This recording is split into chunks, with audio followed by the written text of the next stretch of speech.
Que a doce, maravilhosa paz do Senhor Jesus esteja no seu coração. Seja muito bem-vinda a mais uma aula da nossa EBD Online. Eu sou o professor Egivanildo Tavares e vos falo aqui da Assembleia de Deus em Santa Rita, na Paraíba, que tem como líder espiritual o pastor Djalma Silva. Na lição de hoje nós vamos estudar o seguinte tema: a humilhação de Ramã e a honra de Mardoqueu. Essa é a 11ª lição, estamos caminhando para o final de mais um trimestre, e desta feita com esse tema tão importante dentro do capítulo 6 do livro de Esther. Nós já vimos no capítulo 1, que se abre com o grande banquete, o primeiro banquete do rei Assuero, que é o rei Xerxes, depois o banquete da rainha Vasti, o qual ela será deportada ao se negar ir à presença do rei. Capítulo 2, o casamento do rei com Esther e o reconhecimento de Mardoqueu pelo rei para trabalhar na portaria, e ali ele vai perceber a conspiração dos dois eunucos, Bigtan e Teres, e denunciar por meio de Esther para o rei, e será registrado no livro das Crônicas, capítulo 2. Capítulo 3, passados anos, 5 anos depois, a ascensão de Ramã ao poder, o Agagita, descendente dos Amalequitas, e a negação de Mardoqueu em honrar Ramã por ser amalequita e ele ser judeu. Isso leva, no capítulo 3, a Ramã traçar um plano contra todos os judeus do Império Medo-Persa, pede o auxílio do rei, a aprovação, sem dizer quem é o povo. No capítulo 4, o desespero de Mardoqueu, a humilhação do povo judeu dentro da Pérsia de Suzã, e o conhecimento de Esther do que está acontecendo com a ameaça do seu povo, e a intervenção, quando é projetado que ela vá até o rei, e ela se prepara com isso, com um jejum de 3 dias. Tudo isso, capítulo 4. Capítulo 5, Esther vai à presença do rei, é aceita, o rei estende o cetro para com ela, ela toca no cetro e faz o seu pedido para que o rei vá à sua casa juntamente com Ramã participar de um banquete de vinho. E é interessante porque ele vai para o banquete, o rei, juntamente com Ramã, e Esther não diz o que deseja ainda, qual a sua petição, qual o seu desejo. Ela marca um outro banquete para poder fazer isso, que era uma tradição dos persas, sempre articular com muito cuidado e com muito equilíbrio, principalmente por meio dos banquetes que eles faziam para fazer os ajustes de assuntos confidenciais e alianças. A gente vê que o livro se abre com um banquete de 180 dias, 6 meses. A gente vê que o banquete da rainha dura 7 dias. Então as coisas se processavam paulatinamente, era a tradição persa. E na saída desse banquete, Ramã está orgulhoso de ter sido escolhido pela rainha, já é reconhecido do rei, mas no meio do caminho ele tem um desgosto ao ver o judeu Mardoqueu que não se prostra diante da sua glória, do seu poder. Isso leva ele a ficar com desgosto. Ele vive um momento de ambiguidade sentimental, porque na hora que ele se sente honrado, ele se sente feliz, se sente orgulhoso, mas na hora que ele se sente desonrado por Mardoqueu, ele vai questionar de que vale tudo isso se esse judeu ainda me desrespeita. É quando a sua esposa e amigos lhe dá a sugestão de projetar uma forca para Mardoqueu. Mesmo assim, ele sabe que tem um novo banquete para ele, que é o capítulo 5. E nós vamos estudar hoje o capítulo 6, quando se abre com o rei perdendo o sono. Aqui nós temos 2 palavras-chave já na abertura. A humilhação de Ramã. A palavra humilhação vem do hebraico anar. E anar significa ficar curvado ou afligido. É a pessoa que não consegue erguer a cabeça, é a pessoa que está no estado de tanta aflição que não consegue olhar para ninguém. Ele fica debaixo de uma situação que ele perde as forças. Porque quando a pessoa está humilhada, ela baixa a cabeça, ela se curva, ela fecha os olhos, ela não tem coragem de olhar para as pessoas. É um sentimento horrível, né? Uma aflição interior que é demonstrada pelo exterior, pelo estado de humilhação que a pessoa se revela no próprio ato físico. Essa palavra é utilizada para um judeu quando ele está jejuando, quando ele está se humilhando diante de Deus, se curvando, e como é também utilizada para um estado de uma pessoa que foi exposta a uma situação difícil que afligiu a sua alma, lhe deixou em desespero, e ela só teve que se curvar diante da situação. O livro de Deuteronômio, capítulo 8, versículo 3, usa essa palavra quando diz que Deus, ele humilhou o seu povo e deixou passar fome para aprender quem era Deus, né? E a outra palavra é a honra de Mardoqueu. Essa palavra honra aqui é iekar.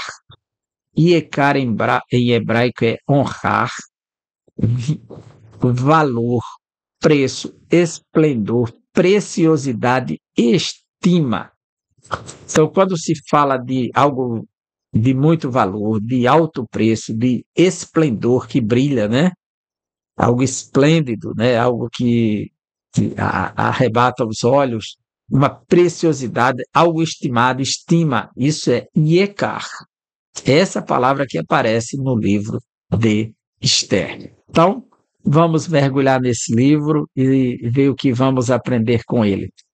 Os objetivos da lição, como sempre, as nossas lições têm 3 capítulos e cada capítulo tem um objetivo.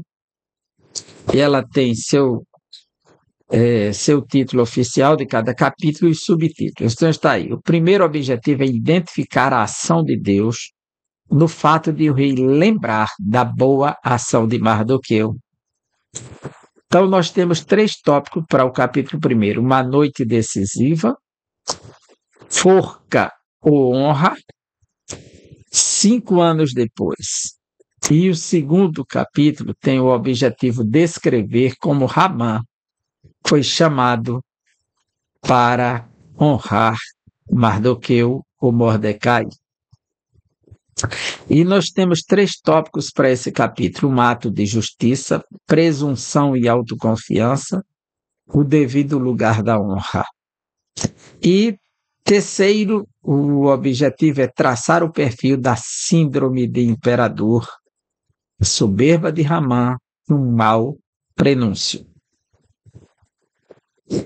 O nosso texto áureo, ele está no próprio livro de Esther, capítulo 6, versículo 11, que é um momento fantástico, que diz: E Ramã tomou a veste e o cavalo e vestiu a Mardoqueu e o levou a cavalo pelas ruas da cidade de Suzã, né? E apregoou diante dele: Assim se fará ao homem de cuja honra o rei se agrada. Veja que texto fantástico, que texto maravilhoso, quando ele expressa dessa maneira. Deixa-me ver aqui uma outra tradução. Eu sei como esse texto é fantástico. Esther, capítulo 6, versículo 11. Vamos lá, 6 e 11. Então Ramã pegou o manto, o cavalo do rei, vestiu Mardoqueu com o manto e o conduziu sobre o cavalo pela praça da cidade, proclamando em alta voz: Assim o rei faz a quem ele deseja honrar.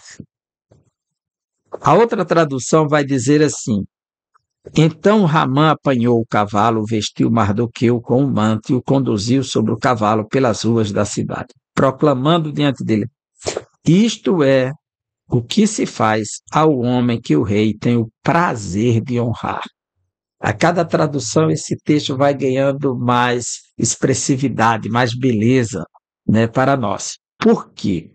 O que temos aqui, veja essa própria ilustração aí, que tem muitas ilustrações desse momento extraordinário, em que Mardoqueu não toma, não se embriaga, não se deixa seduzir por nenhum tipo de honraria, pois ao terminar esse ato, a Bíblia diz que ele voltou depressa para a porta do rei, para o mesmo lugar de uma função simples de sempre. Ou seja, ele talvez nem entendeu o que de fato estava acontecendo. Ele estava na porta do rei, começou mais um dia de trabalho, é manhã, e de repente chega seu arqui-inimigo, Ramã, que não sei que tipo de surpresa ele esperava nessa hora, mas manda ele ficar de pé, começa a vesti-lo, está com o cavalo do rei, com toda a pompa e glória que o rei tinha e seus cavalos, tanto no tratamento quanto na ornamentação, a sela, que não era sela ainda nesse período, né, mas era o formato de tecido, e coloca ele em cima, coloca as vestes reais. Isso é uma surpresa e tanto, e você não tem a mínima ideia do que está acontecendo. Sobe no cavalo e parece inacreditável que, de fato, ele vai andar na frente, puxando as rédeas do cavalo e por si mesmo dando grito. Isso é o que se faz ao homem cuja presença o rei quer honrar. Então, como diz, isto é o que se faz ao homem que o rei tem o prazer de honrar.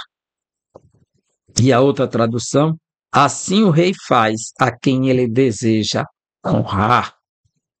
E veja, parecia algo inacreditável, certamente, para Mardoqueu, que está na função de servo, de porteiro do rei, está vivendo um momento tão elevado, de altíssimo padrão, para sua pessoa, e de fato quem está fazendo é seu arqui-inimigo Ramá. Isso é mais surpreendente ainda, né?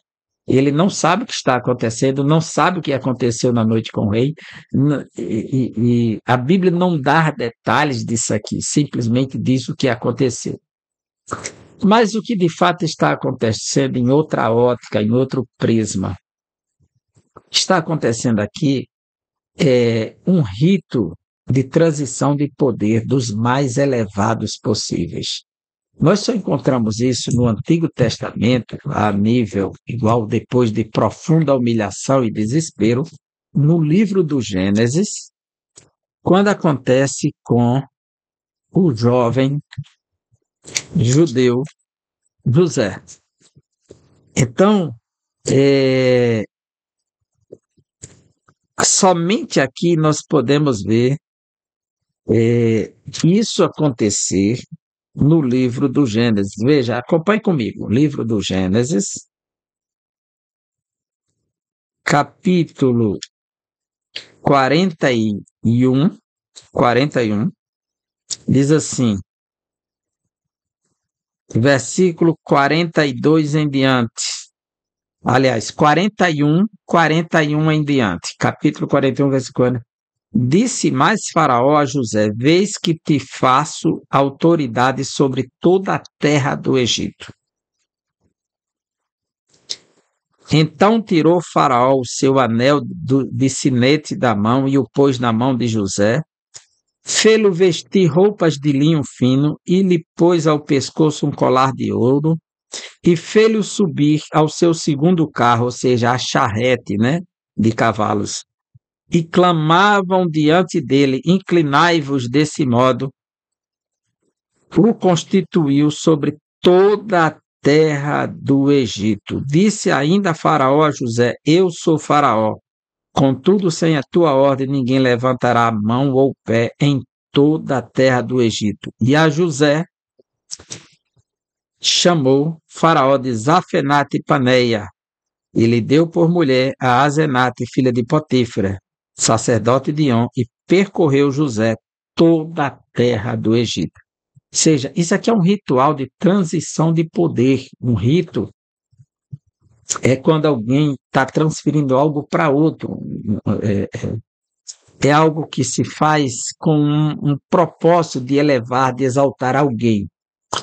Como os judeus estão vivendo debaixo de ameaça, e uma ameaça internacional, porque o plano de Ramã cobre todo o Império Medo-Persa, as 127 províncias, desde a Índia até a Etiópia, na África, cortando o crescente fértil, região norte, Lídia, Ásia Menor e porção da Europa. E essa notícia teria que percorrer por todo o império, que havia um novo ministro, e isso não seria fácil. Só o percurso de Esdras para Jerusalém durou quase 5 meses. Está escrito na Bíblia, no livro de Esdras, saindo da Pérsia para Jerusalém. Agora imagina saindo da Índia até a Etiópia com a notícia para os judeus se defenderem.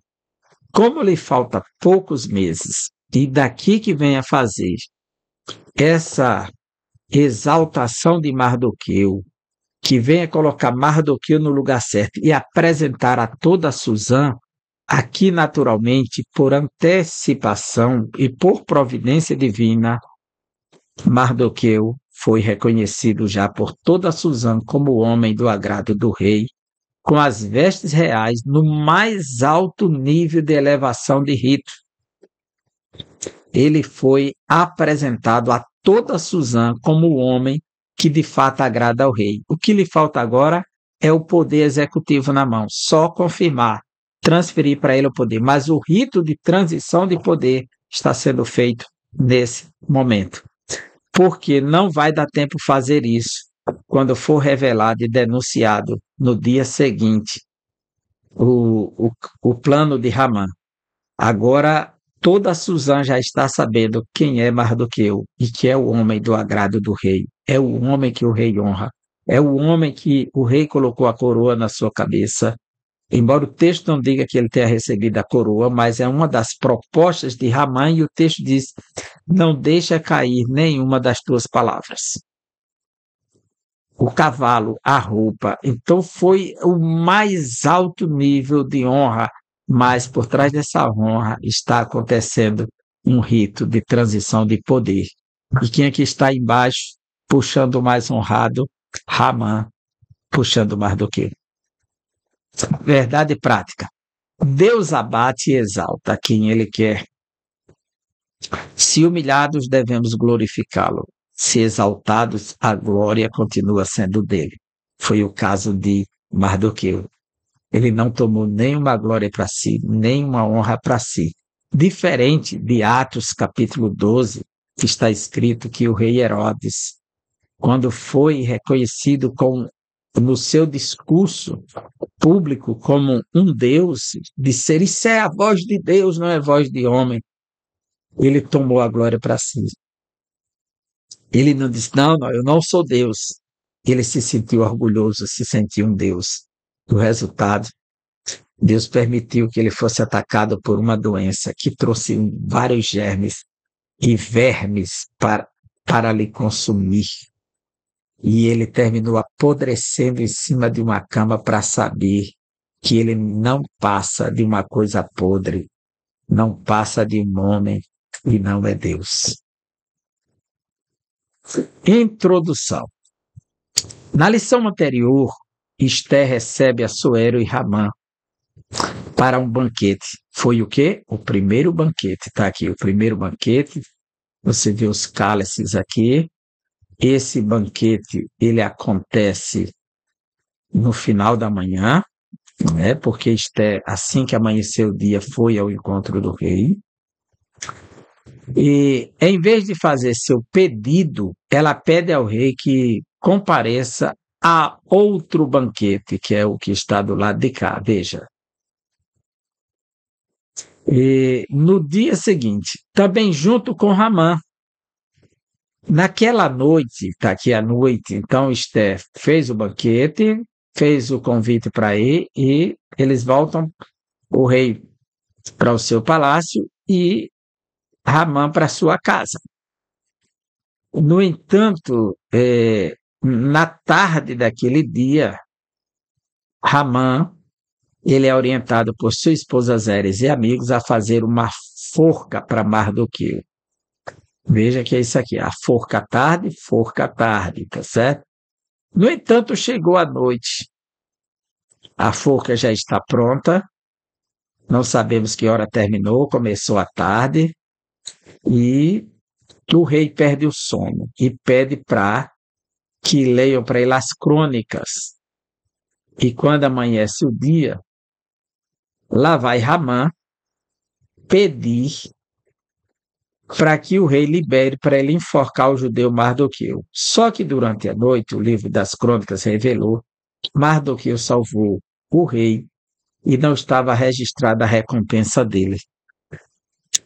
E isso preocupou o rei, que queria recompensá-lo. E ele vê que Ramã está no pátio, manda entrar logo cedo, ele foi pedir a cabeça de Mardoqueu e o rei mandou ele entrar e lhe fez a seguinte pergunta: o que se fará o homem cuja presença ou cuja pessoa o rei quer honrar? E ele deu um plano, pensando que seria ele, terminou sendo aplicado tudo ao judeu Mardoqueu. Quando ele termina, ele é levado pela comitiva da rainha para o segundo banquete. Lá será revelado quem é Ramã. E termina naquela tarde, assim como ele fez uma forca de tarde, ele foi enforcado de tarde. Porque Deus é Deus.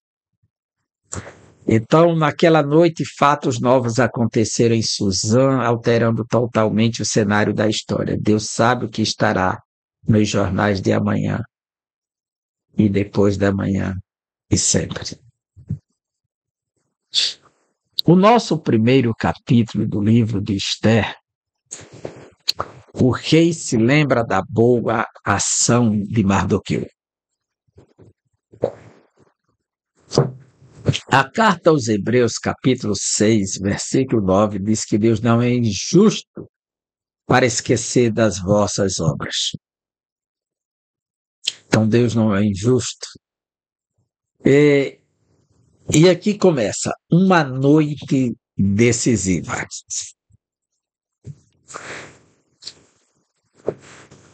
Dois cenários distintos. Enquanto Assuero foi para seu aposento, Ramã saiu exultante do banquete oferecido por Esther. Essa exultação de Ramã é vista no versículo 9, capítulo 6, versículo 9, quando o texto diz assim: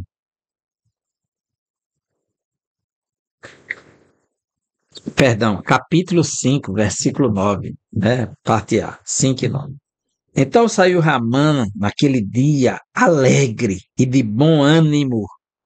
Veja, parte A, e de bom ânimo, alegre e de bom ânimo. Está alegre, está animado. Veja só como aquele banquete lhe fez bem. O versículo 11 e 12 vai dizer assim, do mesmo capítulo 5. Contou-lhe Ramã, quando chegou em casa, a glória das suas riquezas e a multidão de seus filhos e tudo que o rei o tinha engrandecido, ou seja, honrado, e como tinha o exaltado sobre os príncipes e os servos do rei. O rei colocou ele acima de todos os seus servos. Versículo 12. Disse mais Ramã: a própria rainha Esther a ninguém fez vir com o rei ao banquete que tinha preparado. Ou seja, a honra dele está acima de todos, tanto no prestígio do rei quanto da rainha. Aí isso aqui está lhe deixando animado, né? Ninguém fez vir com o rei ao banquete que tinha preparado, senão a mim, e também para amanhã estou convidado por ela, juntamente com o rei. E amanhã tem outro banquete. Só que, por trás de tudo isso, ele contou o momento da satisfação daquele dia, do prazer de ter sido honrado, ter sido distinguido, ter sido exaltado diante do rei e da rainha. Mas seu júbilo logo se converteu em fúria na saída do palácio, o judeu Mardoqueu, que nem se moveu diante de sua presença. Ramã conteve sua ira, mas precisava desabafar. Foi para casa e chamou seus amigos e sua mulher Zeres, para falar da sua frustração. E veja o que diz o capítulo 5, versículo 9, parte B. Quando viu, porém, Mordecai à porta do rei, e que não se levantava nem se movia diante dele, então se encheu de furor contra Mordecai. De furor.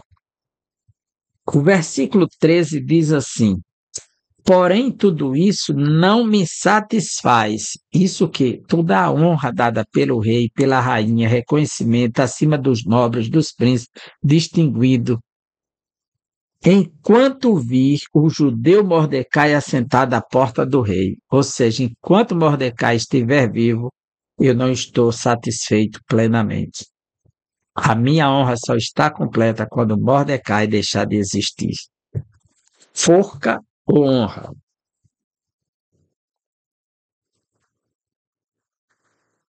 Enquanto Mardoqueu dormia, duas pessoas planejavam seu futuro. Ramã lhe preparou uma forca, Assuero um dia de honra. Só que Assuero não traçou os planos. Ele vai pedir a Ramã como seria essa honra. E foi tão interessante que o rei disse: não deixa cair nenhuma de tuas palavras.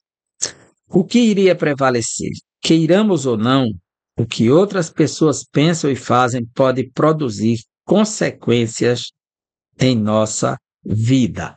Veja o que diz o livro de Provérbios, capítulo 4, versículo 11. A palavra do Senhor está sempre nos alertando, nos despertando para fazer uma reflexão acerca das nossas atitudes. 4 e 11. No caminho da sabedoria te ensinei, e pelas veredas da retidão te fiz andar. Perdão, é 4,16. Pois não dormem e não fazem mal. Os ímpios, né? Não dormem e não fazem mal. E foge deles o sono, se não fizerem tropeçar alguém. Eles não conseguem dormir se não fizerem o mal, pois não dormem se não fazem o mal. E foge deles o sono se não fizerem tropeçar alguém. Assim estava Ramã, um homem egocêntrico que ficou insatisfeito com a situação de Mardoqueu, né? Por isso que essa autossuficiência e querer se impor sobre os outros é um perigo. A ética cristã nos ensina que enquanto os relacionamentos são essenciais, né? A tratar os outros de uma maneira que gostaríamos que eles nos tratassem. E Deus não aceita nenhum tipo de injustiça, né? Por isso que Deus interceptou o mal e transformou o mal, a maldição, em bênção. Por quê? Enquanto ele intentou fazer uma forca, aconselhado por sua esposa e amigos, enquanto o rei, ele não sabia que Deus tiraria o sono do rei, preparou a forca.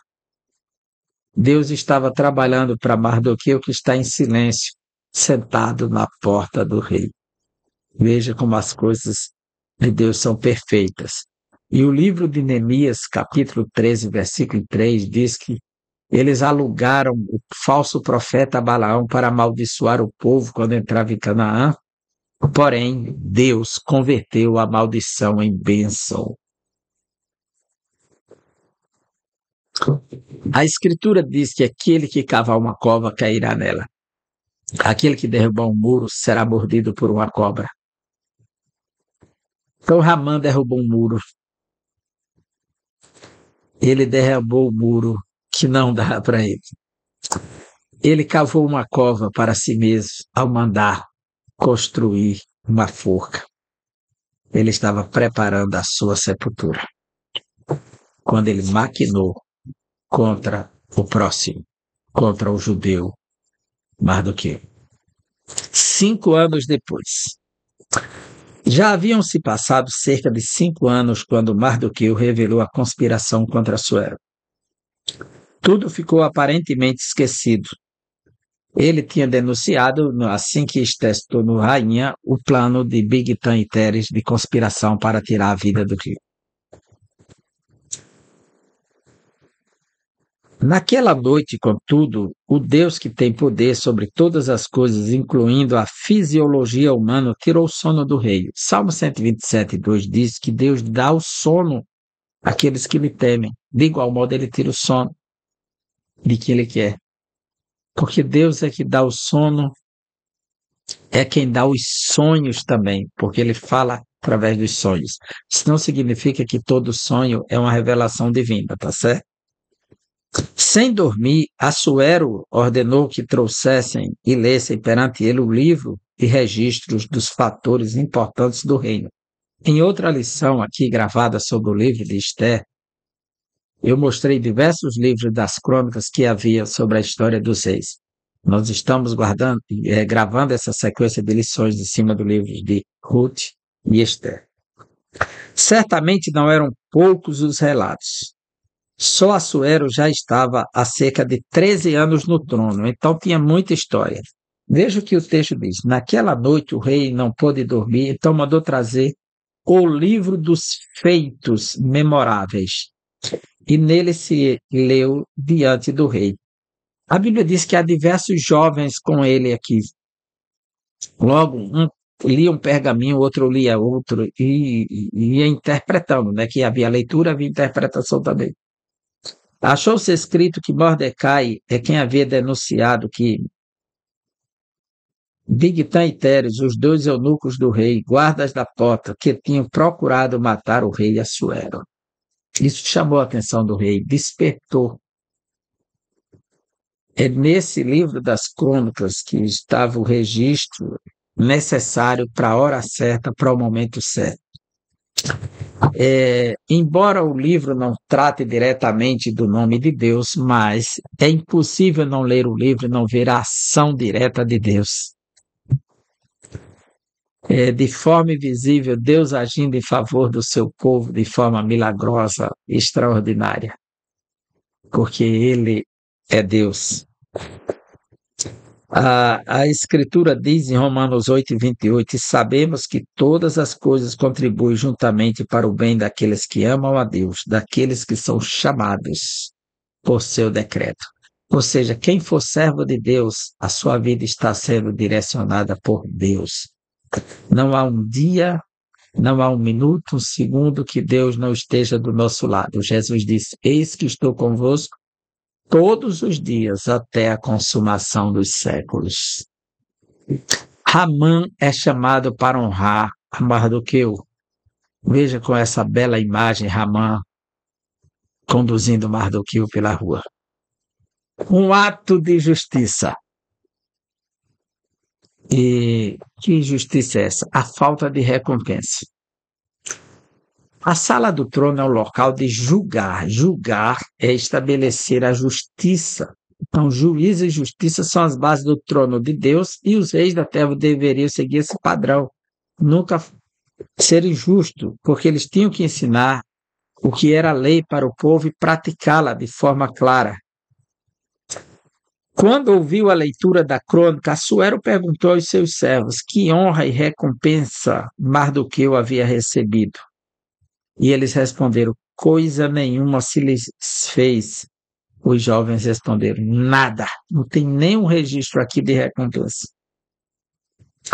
A maneira direta como se referiu ao nome de Mardoqueu demonstra que Assuero o conhecia bem. Logo se interessou em recompensá-lo, mas ainda não sabia como. E pode ser que chamou a atenção do rei que estava escrito que era o nome Mardoqueu. Agora, que ele estava à porta do rei, é bem provável que o rei sabia que era ele, porque o rei passava por aquela porta também. Perguntou então quem estava no pátio exterior do palácio. O dia amanheceu, Ramã chega ao pátio real e espera uma ordem do rei para entrar, que ninguém pode invadir sem autorização. Era Ramã que buscava uma oportunidade para pedir ao rei que enforcasse Mardoqueu. Até aquele dia o rei não sabia que era o povo que Ramã projetou destruir. Só era um povo. Mas agora Ramã está decidido a pedir a cabeça do judeu Mardoqueu, representante desse povo. e ele não sabe o que lhe aguarda, o que aconteceu durante a noite. Então, a presunção e a autoconfiança de Ramã. O egocentrismo de Ramã, o ego no centro, centrado, a palavra ego quer dizer eu, né?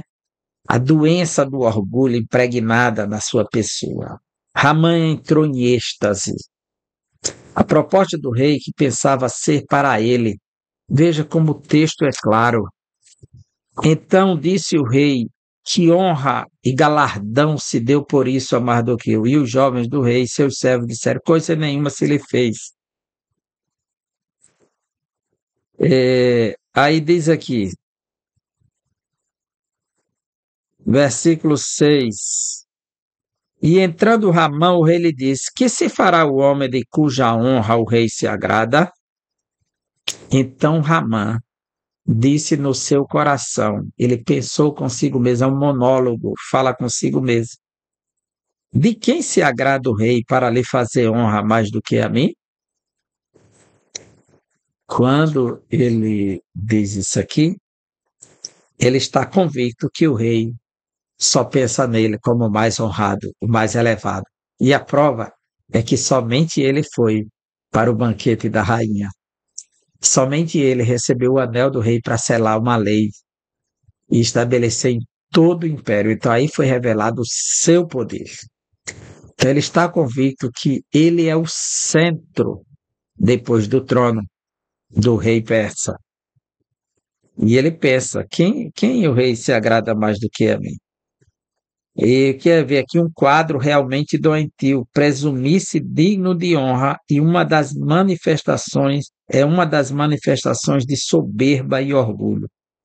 Esse terrível sentimento nutrido originalmente por Lúcifer, o diabo, Satanás, a antiga serpente, o dragão, é o mesmo que gera nos corações dos homens essa síndrome de Lúcifer, de poder movido pela soberba, pela altivez. Devemos sempre preferir a humildade de Cristo, que nos livra de ambições egoístas e nos fazem considerar os outros superiores a nós mesmos. Devemos ser alimentados diariamente pela alegria do Senhor e não condicionar nossas emoções ao sabor do momento. Então, ele é movido aqui e ele vai dizer, o Ramã vai dar uma resposta, uma proposta para o rei. Olha só como ele é presunçoso, né? Presunçoso. E o capítulo 8, versículo 10 do profeta Isaías, 8 e 10, diz assim: forjai projetos e eles serão frustrados. Dai ordens e elas não serão cumpridas, porque Deus é conosco. Então não adianta forjar projetos, estabelecer ordens que Deus não determinou, porque elas não serão cumpridas. Precisamos confiar sempre nesse Deus. O devido lugar da honra, da Iecar. Que se fará o homem de cuja honra o rei se agrada? Era a pergunta do rei. Ramã sugeriu que este homem fosse vestido com a veste real, montasse o cavalo real, o cavalo do rei, recebesse a coroa real e fosse conduzido por um dos príncipes do rei, dos maiores senhores, com uma proclamação pública. Assim se fará o homem de cuja honra o rei se agrada. Ou seja, o que ele está propondo aqui é um manifesto público de reconhecimento, é um ritual de transição de poder. Ele quer mais, ele já tem o poder, ele já tem a posição, mas ele quer mais. Ele quer ser reconhecido como o rei. Me dá a coroa, a capa, o cavalo, as vestes. Ele queria o lugar do rei. Essa síndrome luciferiana estava no coração dele, né? E é interessante como ele está achando que tudo será dele. toda essa proposta, e não sabia ele que ele seria o puxador do cavalo que Mardoqueu estaria em cima. Isso o deixou ainda mais enfurecido e muito, muito envergonhado. O capítulo 6, versículo 12 diz assim: depois disso que o versículo 11 diz assim: e Ramã tomou as vestes e o cavalo e vestiu a Mardoqueu e o levou a cavalo pelas ruas da cidade e apregoou diante dele. Assim se fará o homem de cuja honra o rei se agrada. Depois disso, Mardoqueu voltou para a porta do rei, porém Ramã se retirou correndo à sua casa, angustiado e coberta a cabeça. É a primeira vez que ele cobre a cabeça em público. Está com vergonha que ninguém o veja, mas a segunda vez que a sua cabeça for coberta, ao invés de receber uma coroa sobre a cabeça de honra, ele recebeu uma coroa de humilhação. E na coroa da humilhação, você se curva, você se envergonha, você se angustia. E a segunda vez que ele vai receber é dentro do palácio, no banquete de Esté, pois será coberta a sua cabeça, mas dessa vez a coroa será da execução. Por conta da sua presunção, sua altivez. Devemos nos alertar quando alguém é honrado. Incomodar-se com isso pode ser expressão de orgulho. Honrar os que são dignos de honra agrada a Deus e não deve ser confundido com a bajulação. Contudo, é preciso considerar sempre que honra não se exige, se recebe com humildade. Mesmo com toda a honra recebida, Mardoqueu voltou para a porta do rei. Sabe o que aconteceu? No capítulo 8 de Esther, vamos lá comigo.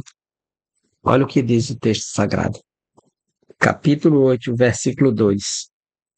Tirou o rei o seu anel que tinha tomado a Ramã e o deu a Mordecai. E Esther pôs a Mordecai por superintendente da casa de Ramã. Ainda, versículo 15 do capítulo 8. Então Mordecai saiu da presença do rei, com veste real, azul celeste e branco, como também com grande coroa de ouro, manto de linho fino e púrpura. E a cidade de Suzã exultou e se alegrou. Todos já sabiam que ele tinha sido honrado uma vez e agora, quando chegou em público, alegrou a cidade. Porque provavelmente Mardoqueu já era conhecido por sua humildade, simplicidade. E Ramã por sua presunção, orgulho e altivez. Deus dá graça aos humildes, mas resiste aos soberbos. Tenhamos cuidado. A síndrome de imperador. Eu trago aqui uma proposta para você refletir por conta desse título, A Síndrome de Imperador. Veja aí uma imagem antiga do rei assentado no trono, provavelmente o rei assírio, e alguém de pé diante dele, é alguém de autoridade, porque tem um turbante e umas peças na mão. Então ele está sendo honrado. A soberba de Ramã.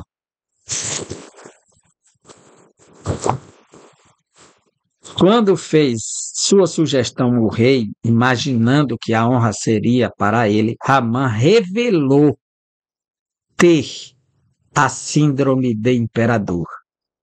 Veja o que diz a lição e o título, a síndrome de imperador. Ele queria roupa de rei, cavalo de rei e coroa de rei. Atualmente, tem sido identificado em crianças e adolescentes a síndrome do imperador. São egocêntricos, reinam dentro e fora de casa, ditam as regras e exigem o que querem. Sem correção, os filhos podem crescer como um Ramã, cheio de soberba e presunção.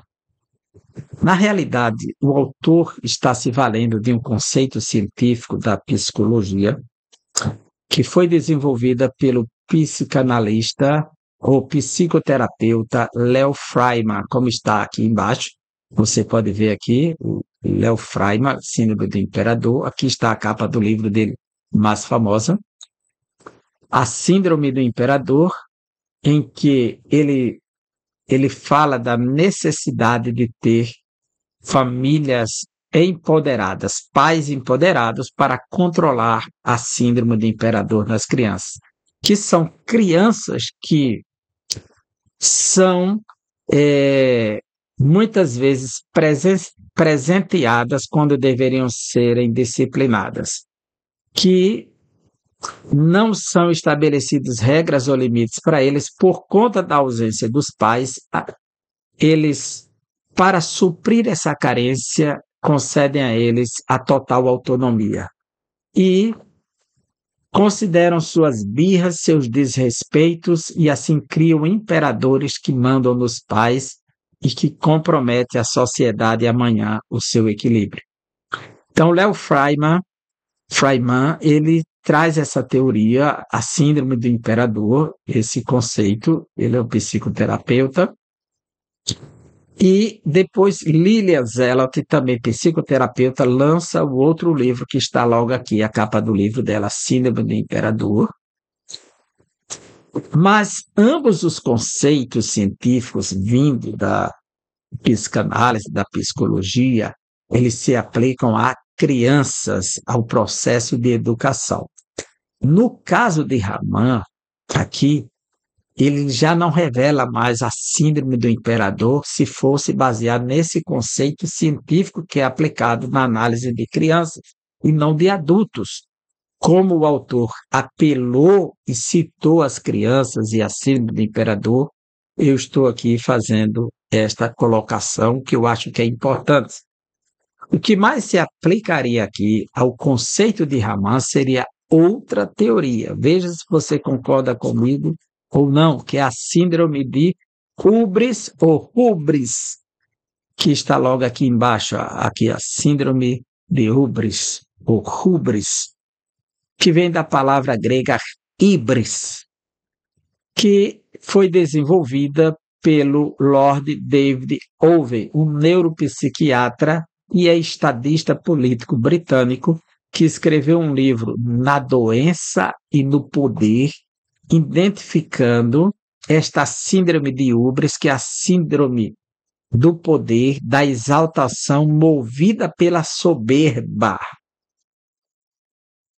Esta síndrome ela é movida pela soberba, pela fome exagerada de poder dos homens que, doentes pelo poder, que não consegue estar satisfeito com nenhum poder, querendo sempre mais. Aí é aplicada aos adultos. E aqui a manifestação de Raman, de querer desejar o lugar do rei, não seria uma síndrome do imperador nesse conceito científico que ele aplicou dizendo literalmente, atualmente tem sido identificado.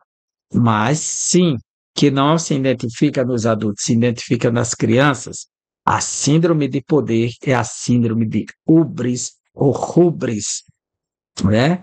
Que vem da palavra hybris, que em grego, né?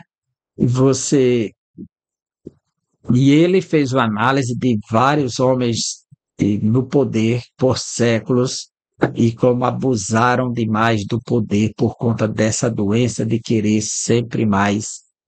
E é um livro fantástico, né? Esse livro dele, e ele revela muito esse aspecto. E aqui Raman, de fato, ele mostra uma síndrome de hubris, que é chamada também de síndrome da presunção. A síndrome da presunção. Um mau prenúncio. Um mau prenúncio. O que é um prenúncio? Aquilo está prenunciando a partir de um diagnóstico, você prenuncia isso. Olha, o que vem agora é isso. Pré é antes, é um anúncio antecipado. Raman chegou em casa arrasado e contou para a mulher e os amigos o que lhe havia acontecido. Que frustração! E se esperava uma palavra de consolo, não foi o que aconteceu. Ouvi uma sentença aterradora. se Mardoqueu, diante de quem já começaste a cair, é da semente dos judeus, não prevalecerás contra ele, antes certamente cairás perante ele. A declaração da mulher e dos amigos de Raamã pode indicar que conheciam a história dos judeus, um povo que já havia sobrevivido a muitos sofrimentos e ameaças. Era um mau prenúncio para Raamã. Dentro da Babilônia ficou conhecida vários atos heróicos dos judeus em público, como Ananias, Misael, Azarias, Sadraque, Mesaque e Abednego, lançado na fornalha, né? A gente pode ver isso. E aquelas notícias circulavam, né, dentro da Babilônia, chegando até a Pérsia, muito próximo. Talvez isso denunciasse o que era o povo judeu, como eles sempre estavam resistindo e vencendo o pequeno povo. E, como diz Jó, livro de Jó, capítulo 5, deixa eu ver aqui, Jó, capítulo 5, versículo 12, diz assim: Ele, Deus, frustra as maquinações dos astutos para que as suas mãos não possam realizar seus projetos. Então precisamos confiar nesse Deus e ver que é Ele quem frustra e Ele quem dá vitória ao seu povo. Então, esta lição é para mostrar esse contraste entre os planos de Ramã contra Mardoqueu, a posição de Ramã e a de Mardoqueu, os seus planos maquiavélicos e a ação de Deus por trás de tudo isso, né? Então, quanta coisa mudou em Suzã, quanta coisa, menos de 24 horas. Nosso Deus é grande e poderoso, perdemos muito tempo com discussões e debates, e às vezes fazendo o que Ele não nos ordenou a fazer. No afã de resolver nossos problemas, o segredo é confiar no Senhor e viver com humildade, fazendo a sua vontade. Ele permanece no controle e sempre age no momento certo. E aqui nós finalizamos mais uma lição e esperamos que você faça um bom proveito da mesma. Que Deus te abençoe. Até o próximo encontro para estudarmos a 12ª lição, se assim o Senhor nos permitir. Um grande abraço.